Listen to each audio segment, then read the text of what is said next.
Welcome to Empowered. I'm Elizabeth Naumovski.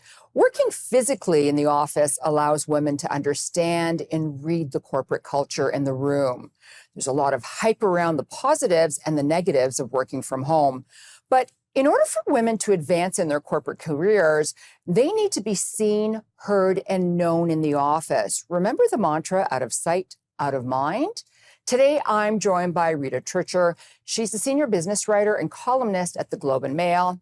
Today's focus, hybrid work kills women's careers. So let's find out why. Rita, welcome back to Empowered. Thanks, Liz, for having me. I'm so excited because you were my first guest. You were the first one to support me on the show, and I'm so happy to have you back now in season 2.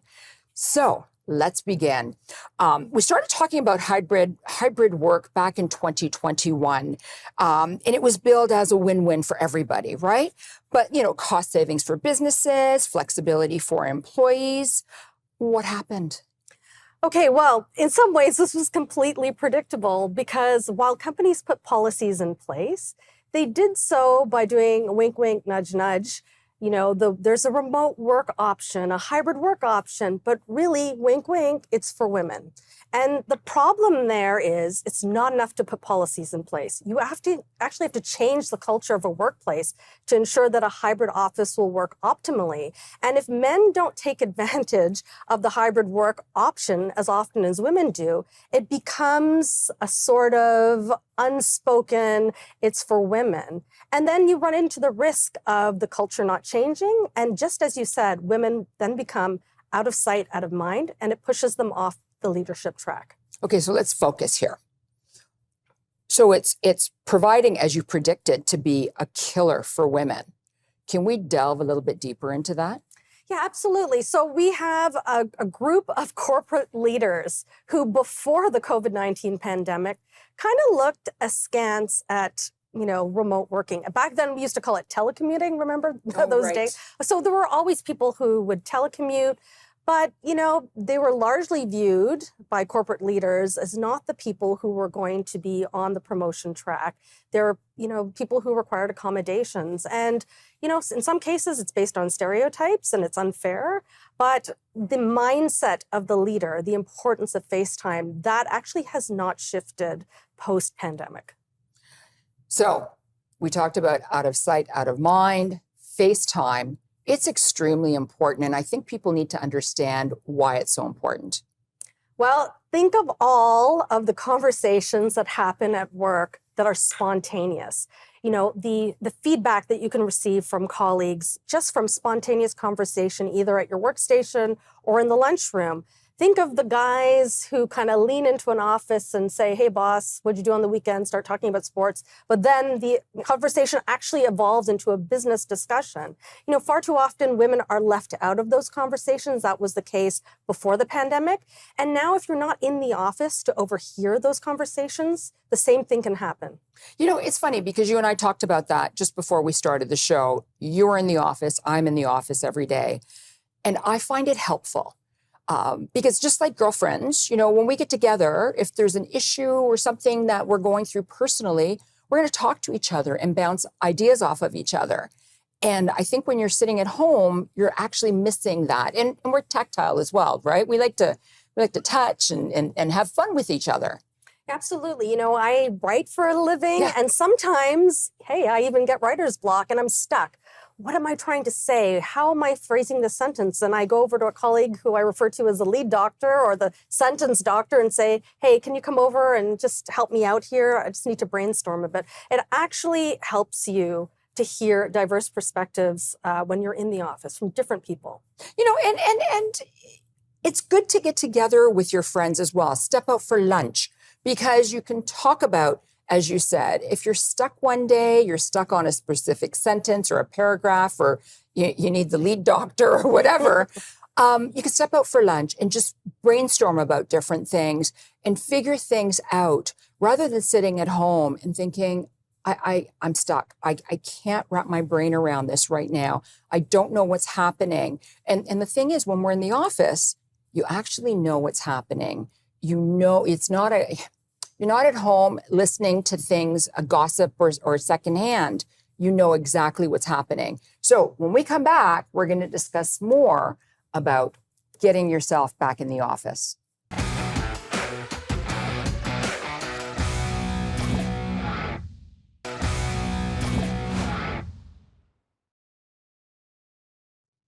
Welcome back to Empowered. I'm Elizabeth Naumovski. Today we're looking into how and why hybrid work kills women's careers. So Rita, before we went to break, we were talking about it in depth.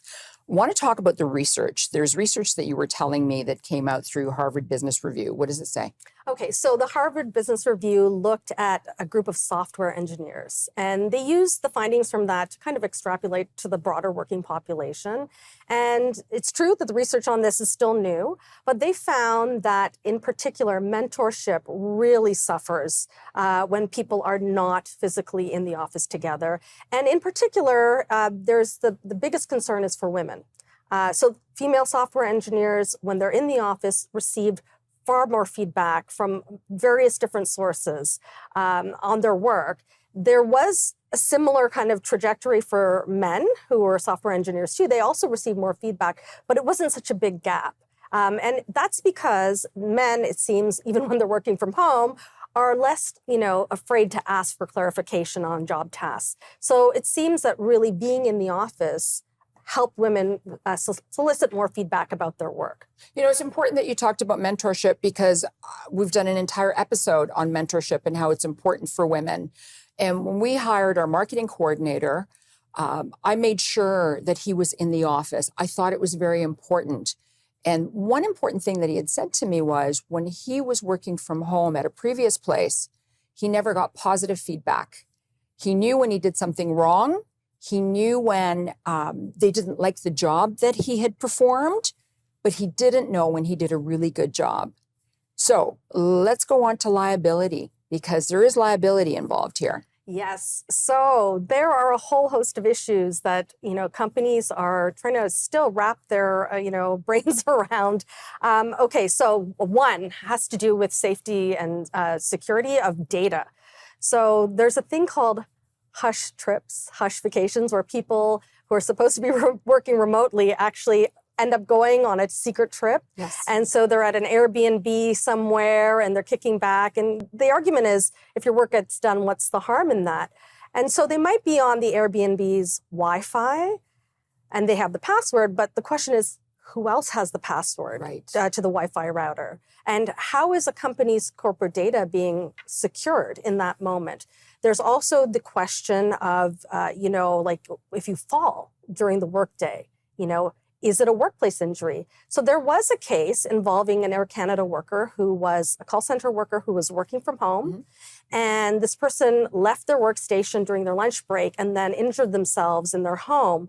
And there was a question, is that a workplace injury if it happens on the person's lunch break? And in fact, it is, because it was one of these unpredictable events that that happened during the workday. But there's a lot of debate on, whether that, there's still, despite the ruling, there's a lot of disagreement in the legal community about, where the employer's liability begins and ends. Should your employer be required to provide you with ergonomic equipment in your home? So there's a lot to consider, and the liability issues that are there are creating challenges. I mean, another liability issue, if you're on vacation in a far-flung destination and you told customs, I'm there for a vacation, you actually don't have the right to work there. Who's on the hook legally for that? Interesting. The other thing, too, is something I heard during COVID lockdown was people working from home because, one of the partners was working at the head of the dining room table. The other partner was working at the other end of the dining room table, and they had to sign confidentiality agreements because you're talking to clients.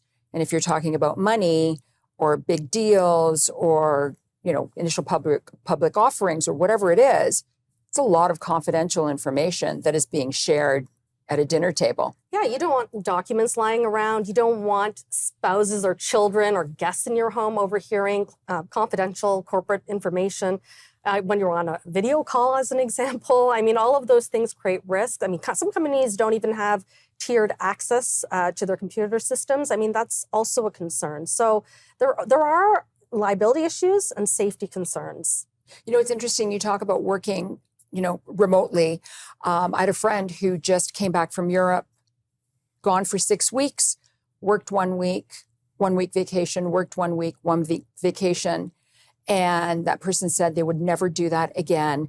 There's a time change, trying to accumulate or accustom yourself to work and then play and work and play. This person said it was just too complicated. Yeah, it's complicated. And, the bigger concern is, are women being empowered at work? Are they moving up the leadership track?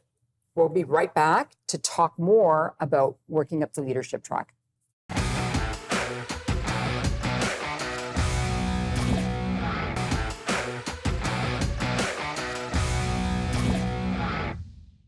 Welcome back to Empowered. I'm Elizabeth Naumovski. Today we're looking into how and why hybrid work kills women's careers. So this is an important question, Rita. Hybrid offices, they basically blurred our professional and personal lives, especially if you're just going to be working from home. Why is going back to the office ultimately the best thing that women can do for their relationships and their families? Because it creates a nice division. And so I'm going to use myself as an example. Sure. During the pandemic and when there were stay-at-home mandates, I almost lost my mind. I had 2 kids at home, online schooling, trying to keep up with all the chores. It really was hard on women. We were the first to be laid off in the pandemic, last to go back. It was really, really, really difficult. Now, I've had enough of working from home. I've had enough of, children tugging on me saying, mommy, I need your help with something. Mommy's working, mommy's on deadline. And so my bigger concern is women, letting their spouses and partners off the hook by continuing to pick up a disproportionate amount of the child rearing and domestic chores by staying at home. It becomes overwhelming, and really, what we want to see is more women in senior leadership roles. We want to see more women on boards. And how are they going to get there? By demanding parity at home, by demanding that their spouses, their partners do their fair share at home so that they're able to focus equally on their work. It's interesting. I was at a bridal shower recently, and the women sitting at my table were talking about pink jobs and blue jobs at home. And I was a little bit shocked that this is the way things were divided, rather than saying, hey, let's pitch in and let's get these things done. But I don't know if that's a generational thing. I don't know if that's working from home and then you really have to divide things into pink and blue jobs. I don't know where that came from.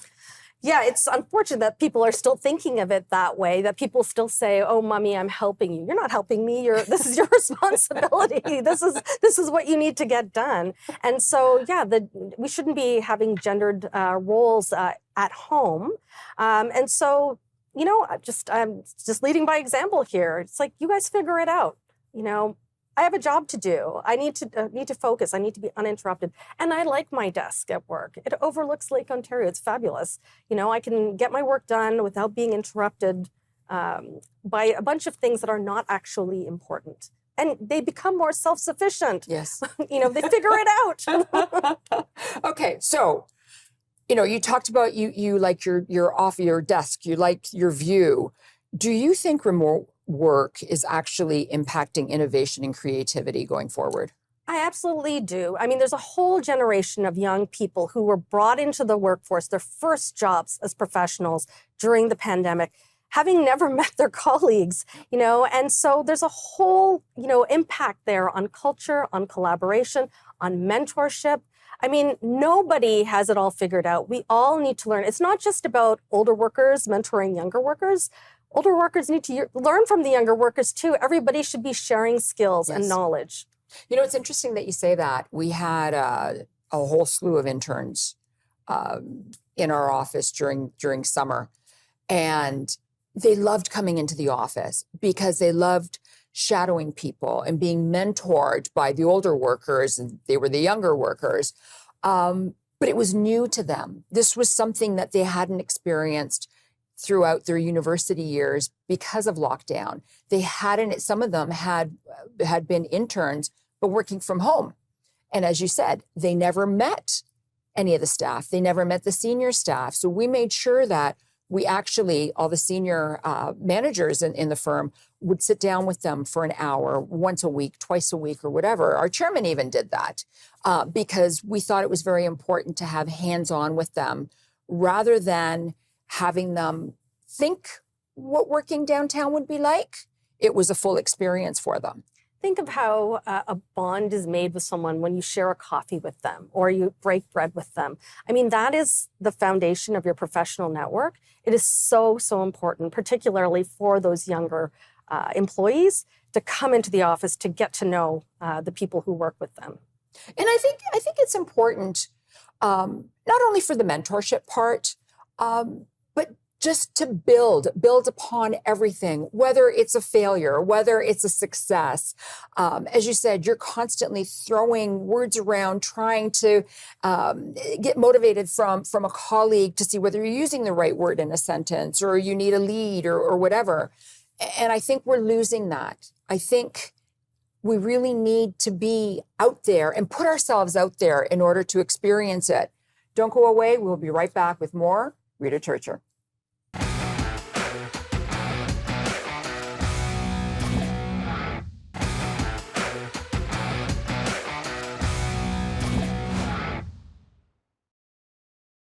Welcome back to Empowered. I'm Elizabeth Naumovski. I'm joined by Rita Trichur, senior business writer and columnist at the Globe and Mail. Today's focus is hybrid work kills women's careers. We've had quite the conversation today, and we're both super passionate about it as well. Can your employer legally force you to come back to the office? So I have talked to lawyers about this, and they say it depends on the terms of your employment contract that was, decided upon. Just so you were at that in particular employer before the pandemic, it has to do with the terms of that contract. And contract doesn't have to be something that's written down. Huh? So a contract can still exist even if it's verbal. So that's something to keep in mind. Now, the hardest thing for employers is going to be those people who were brought in as remote positions. Their employment contracts may say that the position was meant to be remote. That might be the hardest thing to enforce. Interesting. Now, what are some of the ways that companies are actually monitoring their employees while they're working remotely? So the Wall Street Journal had a couple of great stories about this. So companies are counting your badge swipes. They're keeping track of people who come in, hit the badge, stay for a little bit, and then go out for a coffee and never come back. They're coming up with other novel ways to make sure that you're actually staying in the office. So there are some companies are using heat sensors that are mounted on the ceiling or weight sensors on chairs. Wow. And other ways to kind of monitor whether there are people staying in the office. Some companies have changed the protocol so that you actually need to use your mobile phone to print off documents from a printer, so you can't just fake it, So there are different ways that, some companies, and yes, this is based on an American, publications work and reporting, but there were some ways that they are monitoring the data on how long you stay and how often you come in. Wow. Okay, so let's talk about the economic cycle. Now is it giving employers the upper hand on this issue? Absolutely. So now we have an unemployment rate that's at 6.4%. And so, anything really that's above 5% is considered elevated. And so what do you guys think is going to happen when, there are going to be layoffs? Who do you think that the boss is going to target for the layoffs? Of people who come in? Or the people who are remote. It just creates a whole new area of vulnerability. I know we just went through this whole phase of quiet quitting and, people talking about this being part of their work-life balance. I think we need to find other ways to create balance at work. I agree with you. It's quiet quitting. People are starting to do all these really weird little things and it's becoming a fad. I know that I have a friend who works in marketing and the big social media companies would pay for the lunch and pay for the booze so that everybody can come in and have lunch. I mean, what happened to the good old days where you just went to work, you did a good job and you got paid for it? Yeah, there are no shortcuts in life, Liz. I mean, people need to realize that they have to put in the work. They have to come in, and companies can do their part too, to make sure that give people incentive to come in. I mean, it goes beyond providing cake and coffee and all of that. You talk about succession planning. Talk about how you create a leadership track for people. You talk about promotions and how people can actually, be qualified for a promotion or be considered for a promotion. Some people have said one of the best things a company can do is to consider everyone with the credentials for a promotion unless the candidates themselves opt out. Okay, so we have about 30 seconds left. Words of wisdom for somebody who has been working at home and just thinks this is so comfortable, I don't want to break out of the comfort zone. Do yourself a favor, get out of your pajamas, go to the office. You are cheating yourself. This is an unfair working environment for women. Don't give yourself more disadvantages. Thank you so much, Rita. You're welcome. I love Rita's passion. And I should say that Rita believes that women have been sold a lie about hybrid offices. It's not proven to be the great equalizer. Rather, it risks pushing women further off the leadership track at work. So ladies, pay attention to this episode. It's really, really important. I'm Elizabeth Naumovski, and I'm here to empower you and make frugality fashionable. Thank you so much for watching. See you next time. Bye for now.